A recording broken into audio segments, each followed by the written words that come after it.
that they are giving discounts on the purchase price of the books for those of you who'd like to buy some of the books. And of course, we're still taking questions for Sheikh. I see some tens of hands at the back. Ismail, if you can come forward, please. Okay, if you can speak out from there, I'll repeat the question for the radio listeners. Yes. Yes, and I'll repeat it because we're live, I'll have to repeat it. Firstly, I must commend you. Following you over the various years, and you're the one Sufi chef that speaks truth to the power. We find, it's a simple, humble observation that we foresee the change coming from within the house of the Ummah, within the house of Islam, within the Shia, and within the Sufi environment. But recently, we've seen a proliferation of a lot of Sufi chefs that refuse to discuss the political dimension of Islam. With no slight onto them. They are quite great luminaries, they come with a lot of spirituality, a great following around the world, very enlightened scholars. But why is this shift away from discussing the political dimension of Islam?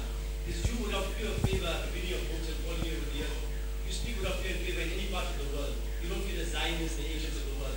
But why this tendency amongst our enlightened scholars refusing to discuss this political dimension? Question from the floor to Sheikh. But why he thinks, the question has made the observation that he thinks there is a move away from some of the enlightened scholars, as he calls them, to shy away from political Islam, and questions related to that, and his opinion on what Sheikh thinks about that. Are there any other questions? I'll do a follow-up question with you now. Sheikh? You described me as a Sufi Sheikh, and that's wrong. I'm not a Sufi Sheikh. My teacher Maulana Fadlur Rahman Ansari Rahimahullah was a Sufi Sheikh, and I respect and I honor and I cherish the very dust on which he walked. Whoever is annoyed with that, too bad for you. His teacher Maulana Muhammad Abdul Alim Siddiqui Rahimahullah was a Sufi Sheikh, and I honor him and I respect him, oh yes. But I say to you, I am not a Sufi Sheikh. And I say to you, I am not Sufi. No. Tasawwuf is the heart of Islam. The very heart of Islam is Tasawwuf. But I wish I could find a man who invented the word Tasawwuf. Wring his neck for him. Why do you need a new term? When Allah sent Jibreel alayhi salam with Al-Ihsan, the term Al-Ihsan is there. Al-Ihsan is to be able to see, to worship Allah as though you're seeing Him. This is epistemology, a theory of knowledge. Seeing Him with what? Not with these eyes. Seeing Him with the heart. This is epistemology. Dajjal's most dangerous attack on mankind is epistemological. He sees with the left eye, he's blind in the right eye, looks like a bulging grape. So Sufism is the capacity to see with the internal eye what otherwise cannot be seen. The heart of Sufism is to see with the nur of Allah.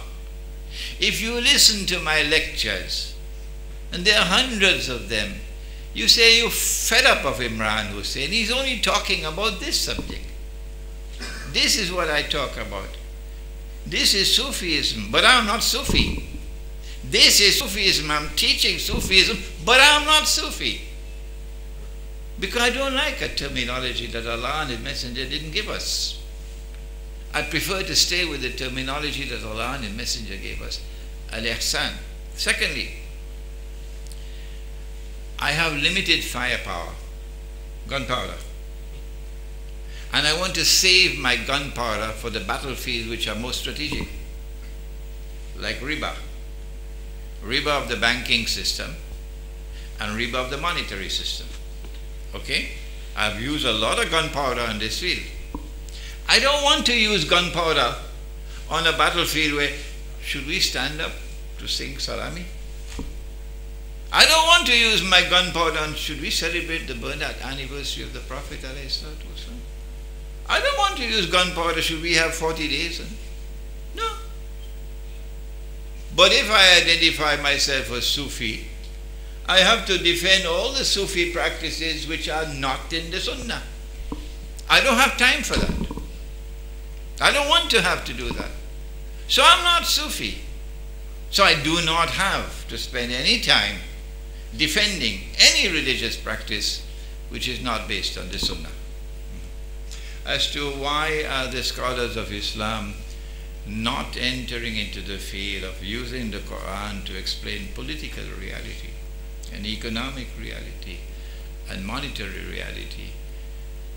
I think Maulana Fadlur Rahman Ansari answered that question already.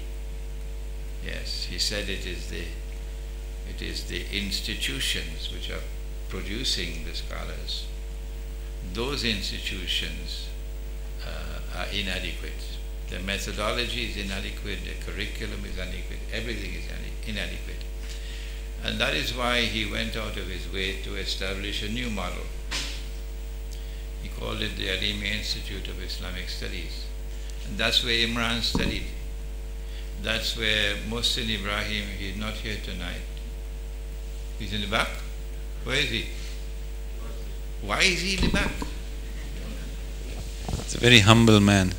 Yeah, that's where Professor Abul Fadl Mohsin Ibrahim, who is the world's most distinguished scholar in Islamic medical ethics, that's what you have here in Durban, a student of Maulana Fadlur Rahman Ansari. We studied with him at the Alimi Institute of Islamic Studies, yes, because of Maulana Fadlur Rahman Ansari. That's why Imran could give this kind of political and economic analysis. That's the only answer I can give to you. Okay, the question from the ladies, and then we'll come back to you.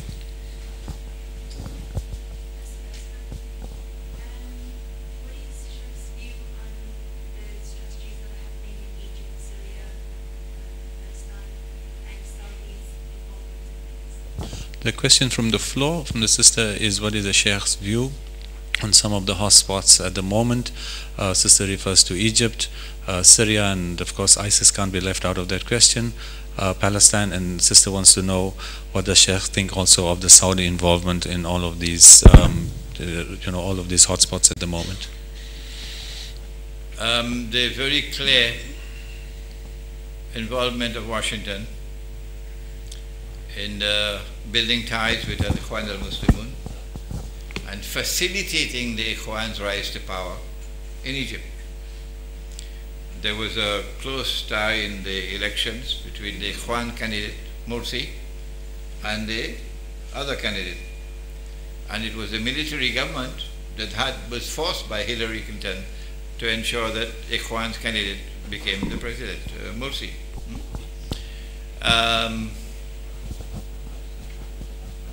Imam Khomeini, rahimahullah, had something called backbone. Some people have backbone made of recycled paper, and others have backbone made out of steel. And that man had backbone made out of steel to point his finger at the United States of America and say, this is the great Satan, Shaitanul Kabir. I agree with him. He's absolutely correct. I don't think the present president of Iran, who has succeeded Ahmadinejad, would point his finger at the United States and say, as Imam Khomeini said, Shaitanul Kabir. No. Now he's negotiating with the great Satan in Geneva. They were orchestrating political change in Egypt. They wanted Ikhwan in power in Egypt. They wanted a ring of Islamic governments around Israel. They wanted to be able to orchestrate the emergence of a strategic environment around Israel, to be able to sell to the world the lie that Islam is now rising and Islam is becoming a menace to Israel and a menace to mankind. So it would justify Israel's pre-planned wars against the Arabs. It backfired when the military took over from Ikhwan. But Ikhwan made so many mistakes that I wish Ikhwan never rules over Egypt again. We don't have the time, sister, to elaborate on all the mistakes that Ikhwan made. But Sisi is far worse than Ikhwan. Sisi is far worse than Ikhwan. And it is because of such blindness amongst the Egyptian people that so many of them have been brainwashed into becoming blind supporters of the military government, which perhaps is worse than Mubarak. What is happening in Syria is that they want to do what they did in Libya, to cut a radical Islamic movement as the government of Syria, replacing this Bashar al-Assad. And I am not a supporter of Gaddafi, I'm not a supporter of Bashar al-Assad, so don't bring that rubbish and put it in front of my door. They want to have a change, a regime change in Syria, so that they could facilitate the grand plan of showing that Islam is rising. But they're getting it with ISIS, this bunch of lunatics called ISIS, getting all their state-of-the-art weapons from Santa Claus, and getting all the US dollars, and giving Islam the worst possible name, you could say. You know that Allah says, "Uhilla lakum." It is now halal for you because previously it was haram. Uhilla lakum laylatul siyam, during the nights of fasting. It is now halal for you. Previously it was haram. During the nights of fasting. Rafathu ila nisaikum, to approach your woman for intimate relations. Allah didn't say approach your wives. No. He said approach your woman. Why does he use the term woman instead of wives? Isn't it that it is only with your wife you can have intimate relations? Eh? Isn't it? Shake your hands and tell me. Only with your wife. Wrong. Wrong. No. The Quran says that in addition to wives, you can also have intimate relations with another category of women. But who bothers to study the Quran today? When, you have CNN and you have Al Jazeera and you have... There are those who are called Milk al-Yamin. And Milk al-Yamin normally were slaves. And they became slaves. How? Because when the enemy enslaved their prisoners of war, then the Quran and the Messenger of Allah sallallahu ta'ala alayhi wasallam, on the basis of the law of reciprocity, enslaved our prisoners of war. If you do it, we do it. You enslave your prisoners of war, we enslave ours. But if the enemy desists, we desist. Today there is no slavery in warfare. Nobody on the face of the earth practices enslavement of prisoners of war. Except, Dajjal's warriors, ISIS. They don't even study the Quran properly. And they are taking control of territory and then taking the girls and enslaving them and parceling them out amongst the fellows. This is your slave, this is your Milk al-Yamin. And he now has the law on his side that he can have intimate relations with all of them. Wives, you're only allowed to have 4. Is it? Really? So how come all of you have only 1? I think some very wise men in the audience here, Sheikh. Wives you're allowed to have 4. But what about milk al-yamin? Any limit? No limit. So when you join ISIS and you see this, you become uncomfortable. Is this my religion? That I could seize these innocent girls and make them my slaves? I don't want to be a part of this. I want out. From the time you begin to talk about leaving ISIS, guess what they do with you? They line up 100 of them and they shot them all. All of them were shot dead. So nobody else would dare to ever want to leave ISIS. So before you want to join ISIS, watch what you're doing. This is what is happening around the world of Islam today. There's a very stiff exit clause if you want to leave ISIS. Just for the listeners at home, we will break now for Isha Azan. We apologize for cancelling the medical file, but that will return on Saturday.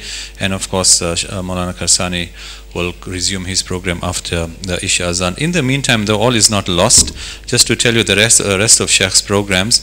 Tomorrow, inshallah, at the Westfield Sufi Masjid after Maghrib, Sheikh is doing a discussion, a tafsir, I think, on Surah Kaf. Sheikh is back here at the Al Ansar Hall live after Maghrib, inshallah, on Wednesday evening. Please pass the message around. Inshallah, on Friday, there is a panel discussion also at the Westfield Sufi Masjid after Maghrib. Tune into our Radio Al Ansar. We will give you the exact dates, lectures, times, etc. And of course, for those of you who've WhatsApped me wanting to ask Sheikh questions, Sheikh is our guest in the studio on Sunday evening after Isha. That will be for a full hour where we'll entertain your questions, and perhaps we can expand on a little bit on ISIS and what Sheikh is talking about and the manipulation of some of the things we see going around. On Wednesday evening here in the hall, the topic is the strategic role of dreams and visions in Islam. Sheikh is back here on next Monday discussing Malcolm X, a role model for today's youth.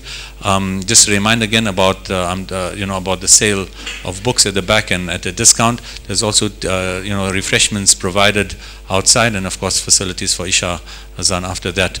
I'm continuing taking calls, but those of you at home will now hear the Isha Azan, inshallah. Sorry, you had your hand up? Yeah, the big fraud currency that is coming from the West, you alluded to very important points there, the paper currency. America is bankrupt and so created the paper currency, which is acceptable, which is fraud, and it is a weapon of mass destruction in a silent form. And the people haven't awoken to that fact. And it is a reality that it's a weapon of mass destruction. And therefore they killed our Gaddafi. But God or Allah never created money.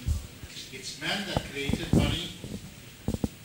Where does an animal, a bird, or an insect get money to buy food and go to the supermarkets like we do?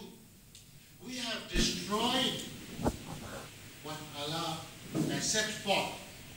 The freedom to have food, water, and protection in the world. So money is not from Allah as such.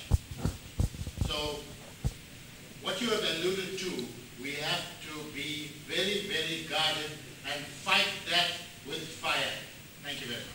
Okay. Was there a specific question you had? Yeah, I'll answer him. Okay. If you will allow me to advise you very gently so, that to say that Allah did not create money is a problematic statement, to use a gentle term. We who are Muslims, we turn to the Quran for absolute truth. The term absolute truth doesn't go down well the throat of westernized people. Absolute truth. But we believe that the Quran is absolute truth. And money is in the Quran. The Quran is the word of God. The word dinar is in the Quran. And when Allah uses the term dinar, He's not talking about a paper dinar. It's a gold coin. The word dirham is in the Quran, silver coin. And all the prophets of Allah, all of them used dinar and dirham. Not only did they use it, but all of mankind used gold and silver coins all through history. Those times when gold and silver were not used as money is when they were in short supply.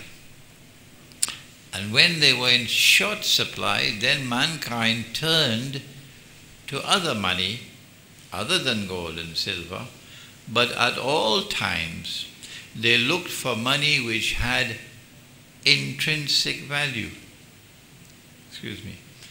Intrinsic value meaning the value of the money is inside the money.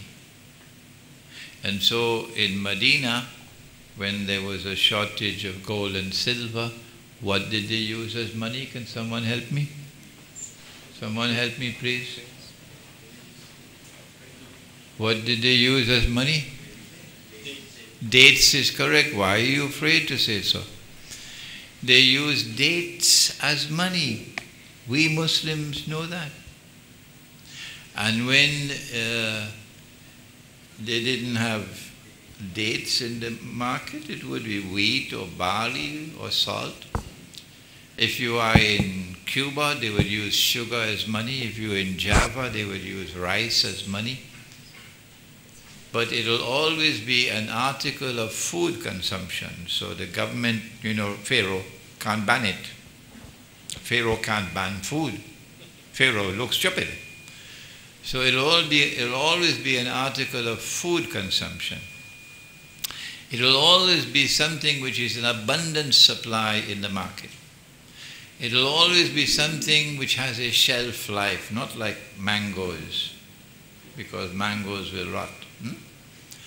And it will always have intrinsic value. So we, in the world of Islam, have experience of more than 1,000 years of using this money, until they came along and brought Bretton Woods and the International Monetary Fund to make haram what Allah made halal.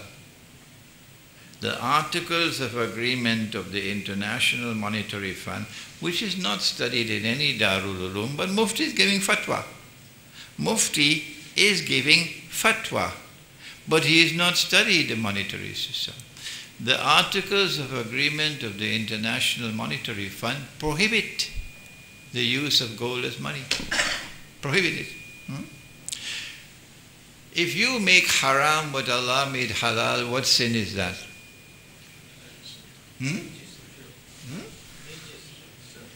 If you make haram what Allah made halal, that is called shirk. The one sin that Allah will not forgive, blasphemy. That's the one sin that He will not forgive. That's what they have done. And guess what we did? Because our scholars were eating biryani and going to sleep, we tamely gave up, abandoned the money that Allah and His Messenger gave us, dinar and dirham. When we should be out there in the streets demonstrating, ulama should be losing their lives, not boxing gloves over Deobandi Brelvi rubbish, but fighting to preserve the monetary system that Allah and His Messenger gave us, dinar and dirham. Instead of that, we tamely abandon it and embrace this bogus paper money. And what we have to do now today is to make tawbah. If you have 3 or 5 rands worth of integrity, that's a little bit of money, 5 rands worth of integrity in your heart, you have to make tawbah for having given up what Allah and His Messenger had given, and gone into the embrace of those who are prohibited from being their friends and allies. And because of that monetary system, they're now ruling the world. I wish I had the time to share with you the hadith about the mountain of gold and the river Euphrates, so I could explain to you the petrodollar monetary system, but another day. Just then to remind you that Sheikh will of course be in the studio with me on Sunday evening, and you can always call in or give me the questions and we can discuss if there's anything you want expansion on. And of course Sheikh is here on Wednesday and Monday as well. So while Sheikh is here, let's get the benefit of his knowledge. Are there any other questions of pressing interest? Okay, if there are none, I think I see Hafiz whose hair has left us. Perhaps I can then just thank you all for attending this evening. Inshallah, I hope you will spread the word. I'm sure you've been riveted, as have I, sitting in the radio station listening while we sorted out the technical issues. Please spread the word. The rest of the schedule, as I've mentioned, we can repeat it later on. Bring your friends and family, inshallah. There's of course the tafsir of Surah Kaf. Sheikh is back here on Wednesday and on Monday evening, and in the studio on Sunday evening. I'd like to of course thank ISNET, all of you for coming, the Al Ansar staff who sorted out all the technicalities. Please join us for refreshments, and of course you can maybe interact with Sheikh. There are books at the back, and inshallah we will have Isha Salah in the Jamaat in the Musalla at the bottom as well in a few minutes. Thank you so much for attending. Sheikh, will we conclude with the dua, please? ربنا تقبل منا إنك أنت السميع العليم وتب علينا يا مولانا إنك أنت التواب الرحيم. اللهم أنت السلام ومنك السلام تبارك ربنا وتعاليت يا ذا الجلال والإكرام. اللهم أرنا الحق حقا وارزقنا اتباعه. O Allah, kindly show us truth as truth, and grant that we might recognize it as truth and follow it. وَأَرِنَا الْبَاطِلَ بَاطِلًا وَارْزُقْنَا اجْتِنَابَهُ. And O Allah, kindly show us falsehood as falsehood, and grant that we might recognize it as